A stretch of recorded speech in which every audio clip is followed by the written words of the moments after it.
Schopenhauer said that the will is the engine of all existence. For him, we are not rational beings guiding our choices autonomously, but puppets of a blind, instinctive, incessant force, the will. This will is not ours, in the individual sense of free will, but a metaphysical force that runs through us, moves us, and consumes us from birth to death. We are pushed by needs and desires that never leave us alone, as if we were parts of a mechanism that turns endlessly and never gives us a break. Hunger forces us to eat. Tiredness pushes us to sleep. Desire drags us towards pleasures, relationships, goals, achievements, and experiences that promise us satisfaction, but never deliver in a lasting way. As soon as one need is met, another immediately arises, as if we were stuck on a treadmill that speeds up whenever we think we've achieved some relief. We eat, but soon feel hungry again. We sleep, but wake up wanting more rest. We achieve something we wanted so much and, shortly afterwards, what seemed essential loses its strength. This doesn't happen by chance. The nature of this force that Schopenhauer calls will is precisely that it is never satisfied. It doesn't have a final purpose, a goal to be achieved, something that, when obtained, would cause it to cease. On the contrary, its only impulse is to continue desiring. Life, in this sense, becomes a race without a finish line, an endless cycle of wanting, where every small victory already carries within it the seed of a new frustration. Would you like a practical example of this? Close your eyes and try to hold your breath. Hold it. Hold it a little longer.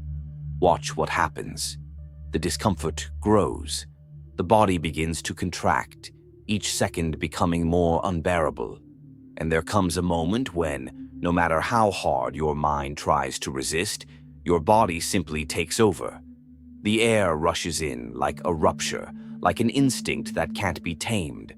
And at that moment, you realize you never had a choice. This simple experiment reveals a brutal truth that Schopenhauer understood viscerally. Our lives are not guided by fully conscious decisions, but by impulses that run through us and control us, by an irrational force that we call will, but which in reality possesses us more than we possess it. And deep down, we control almost nothing. The illusion of control is just a way of relieving the anguish of living in the grip of something we don't fully understand. This force is blind. It doesn't think. It just wants and wants, forever. And why is that? Because the will doesn't seek a final state of equilibrium. It doesn't want peace. It wants continuity, movement, conflict. It needs lack, absence, pain to justify its own existence. Unlike what we usually imagine, happiness is not a lasting state, a destination we reach and decide to stay at. Happiness, in fact, is just a pause, a momentary breath between two sufferings. It's like the calm between two storms, brief, ephemeral, and inevitably passing. And the more we resist this reality, the more frustrated we become with life. We are always oscillating between desire and boredom, trapped in a continuous movement that Schopenhauer described as the pendulum of existence. Imagine this pendulum. At one end is desire, lack, the pain of not having what we want. This is the state in which we spend most of our lives. We live wishing for something we don't have yet, believing that when we get it, we'll finally be complete. We want a more satisfying job, an ideal relationship, more recognition, more freedom, more experiences, more everything. The feeling is always that something is missing. But this search doesn't lead to an end to suffering. It only postpones it. When we finally get what we wanted, the pendulum swings to the other extreme. Boredom. What used to excite us now seems ordinary. The achievement loses its luster. The excitement disappears. The mind goes back to looking for something new to fill the void that has been left. Novelty becomes routine and satisfaction gives way to restlessness. This cycle repeats itself with almost everything, with material goods, with relationships, with professional achievements, with travel, with any goal. Life becomes a succession of expectations and disappointments. And the curious thing is that we rarely see this clearly. We keep believing that there is something out there that will finally make us stop oscillating. Schopenhauer observed that pleasure is never absolute, but always relative. It doesn't exist for its own sake, but as a relief from a previous state of pain. Eating is only pleasurable when you're hungry. Sleeping is only comforting when you're exhausted. A compliment is only meaningful when you're in need of recognition. It is absence that makes an encounter valuable. It's scarcity that gives abundance its flavor. If we were never cold, we wouldn't appreciate the warmth of the sun. If we were never alone, we wouldn't value good company. And if we never experienced pain, pleasure would make no sense at all. The joy we feel when we achieve something is not caused by the possession itself, but by the momentary suspension of the restlessness that was driving us. This understanding leads us to an uncomfortable realization. Pain is inseparable from pleasure, not just as opposites but as parts of the same gear. There is no one without the other. And the more we deny this truth, the more frustrated we become.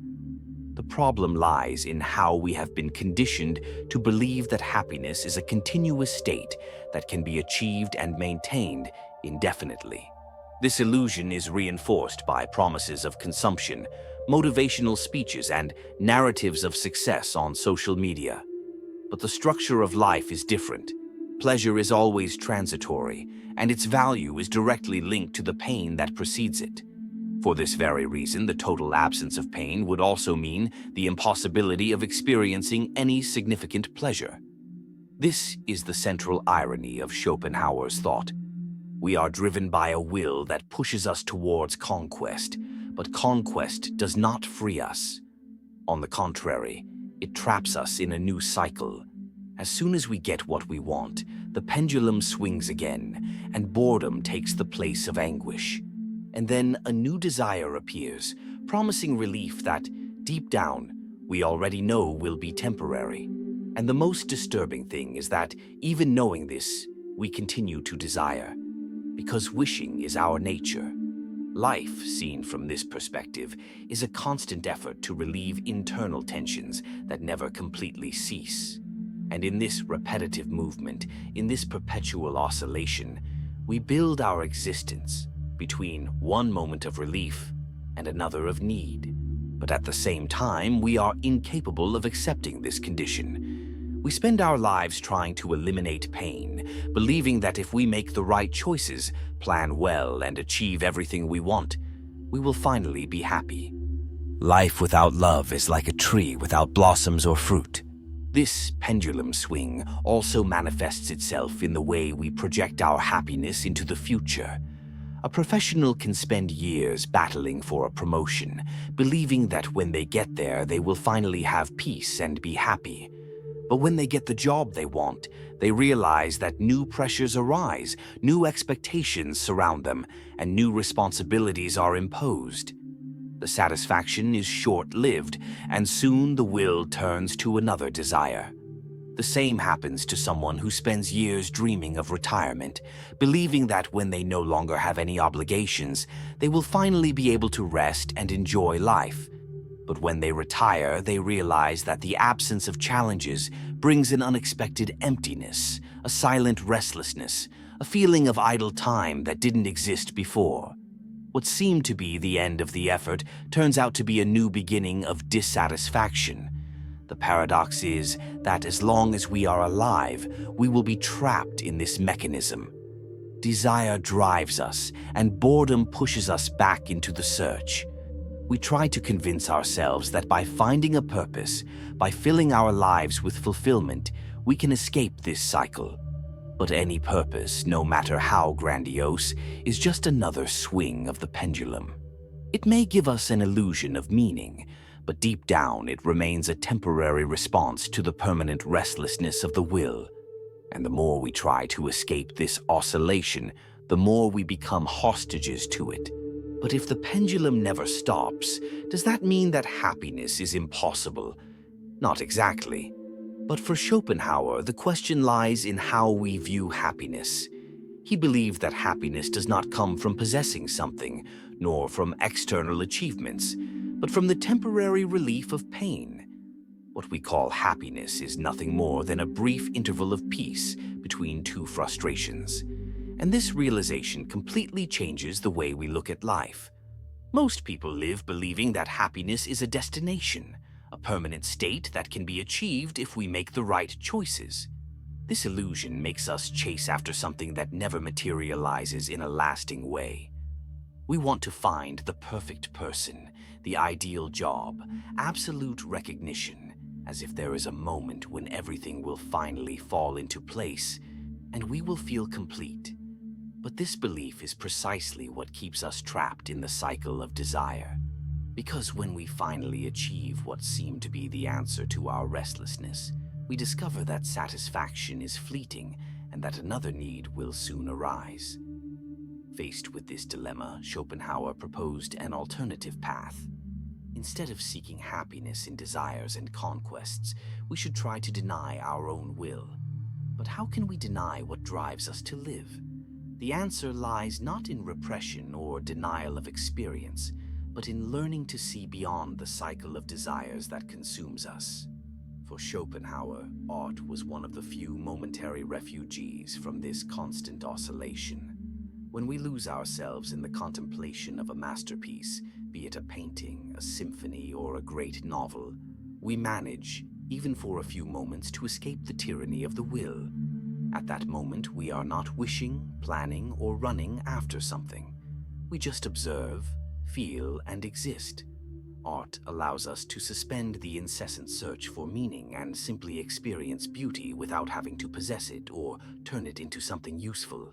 Another alternative to escape the slavery of the will was compassion. Schopenhauer believed that by recognizing the suffering of others, we could lighten the load of our own torment. Instead of seeing the world only as a battlefield where everyone fights for their own desires, we could find some meaning in connecting with the pain of others. Empathy would allow us to escape, even temporarily, from the prison of our individual desires, and remember that everyone shares the same condition. And by understanding this, perhaps we could ease some of our own anguish.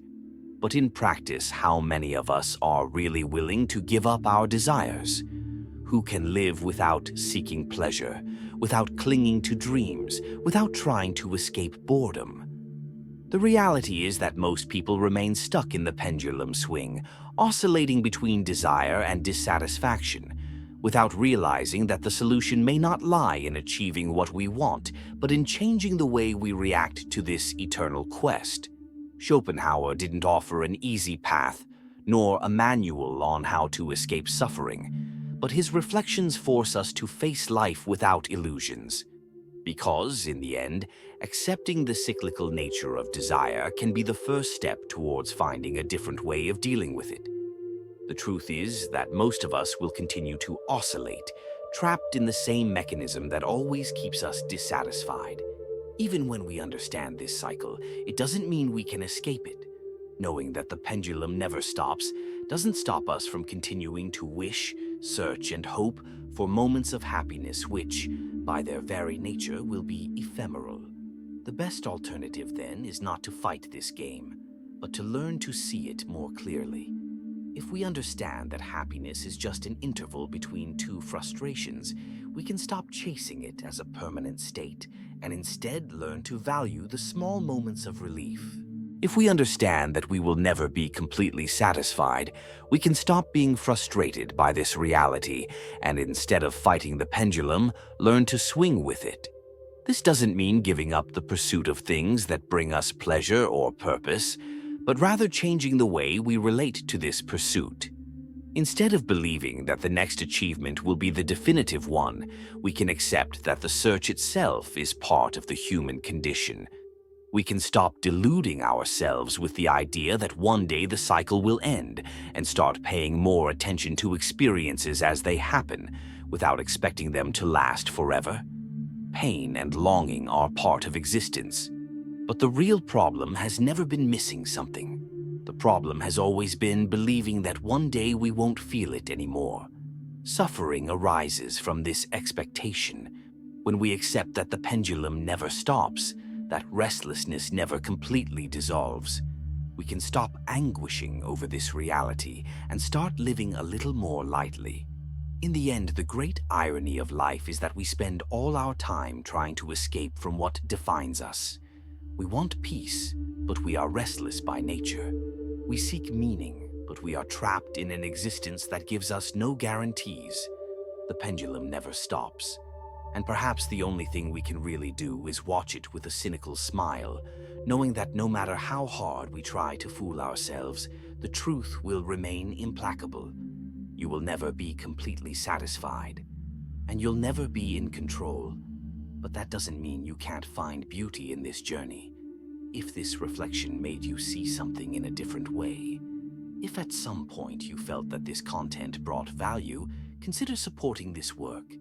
This channel only grows because there are people like you who value this type of content and help keep it on the air. A simple gesture, such as liking the video and subscribing, can make a big difference. See you in the next video.